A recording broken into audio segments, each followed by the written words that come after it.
Hey guys, how you going? I thought I'd talk about something different today because I'm all Wuhan and coronavirus out at the moment. So, no, I'm coming on live tomorrow night and we can talk about the coronavirus and you can have your input and I'll have my input and we'll all have a bit of input and we'll all see what we can come up with together. But I really do think it's what I first thought it was. I still think it's a ruse to clean up, to lock countries down and clean them out. Anyway, I'll get to this one and I'll do that tomorrow night with the camera working, hopefully. Okay, let's begin. Why and how China secretly supports climate hysteria. The supreme art of war is to subdue the enemy without fighting. Sun Tzu, The Art of War. Climate hysteria around the Western world is perfectly aligned with China's objective to economically subdue the West without fighting. Climate alarmists, that army of useful idiots, share China's objective of breaking down the economies and structures of Western nations. They're all in with Team China. I bet they are. For an expansionist and power-hungry China, climate alarmism is a powerful yet arm's-length weapon. While they pay lip service to the ruling orthodoxy, their actions defy it and their secret support for it enjoys full deniability. At the United Nations, for the purpose of setting emission reduction targets, China self-declares as a developing country, avoiding onerous expectations. It exploits this privilege to maximum advantage. Its greenhouse gas emissions are rising at the fastest pace in 7 years. It has plans to build 300 to 500 new coal-fired power stations and to open 17 new coal mines within a decade. That's how seriously they take the alleged threat of CO2-driven climate change.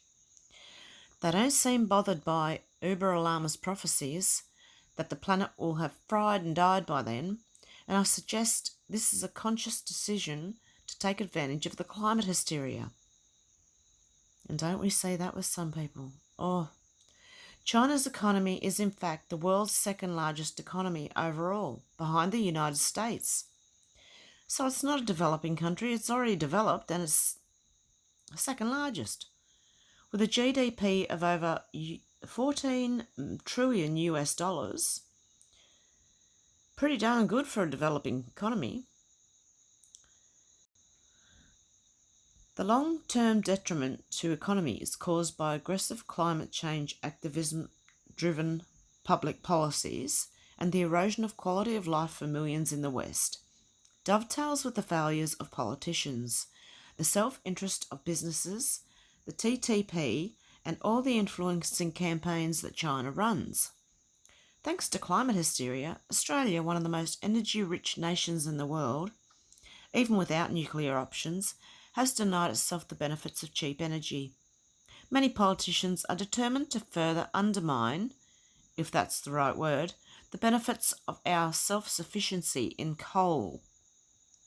In some ways, see above, we have already been subdued, without fighting. Or should that be without a fight? Thanks to climate change and Team China. So what do you think, guys? I think China's the head of, they're the ones who are going to benefit the most from Agenda 21. I think they would have been the actual model for the world. That's what I think Agenda 21 was going to be. First, invade the countries, not just with Chinese people, but Muslims, everybody. And we can see how much they own now and how much we rely on them, because the virus has shut down everything over there, and therefore I wouldn't buy anything from China right now, guys. Not because of a virus, because you won't get it. Or if you do, it might take a few months to get it. We need manufacturing back in this country, in Australia, and actually all Western nations need to bring their manufacturing back to their countries. And they need to start looking after their countries. We already know this. I know I'm preaching to the choir here, guys. But oh my goodness. Isn't the world just a mess? Have you seen what's going on? What's with all the Democrats? Like Biden? He did a speech and he said that he was running for the Senate, and if you didn't vote for him, vote for the other Biden. What other Biden is he talking about? And then you had that, no, I can't remember his name again, who spoke to the chair. He asked an invisible person to get out of his chair. Mate, these people are falling apart. It's like their brains are disintegrating in front of our eyes and we're watching the train wreck. But look, it's sure interesting, and this is all interesting. And I don't really look at things with fear. That's why I can't look at I'm not being a denier or anything like that. I honestly think it's something else. I think someone wrote it in my comments yesterday, scare necessary. I think this is part of it. I really do. Anyway, guys, I'm just rambling on here at the moment. I'm very tired and I'm going to go to bed. But I will be talking to you tomorrow night. As I said, hopefully with the camera on and working. And by the way, it is an old camera.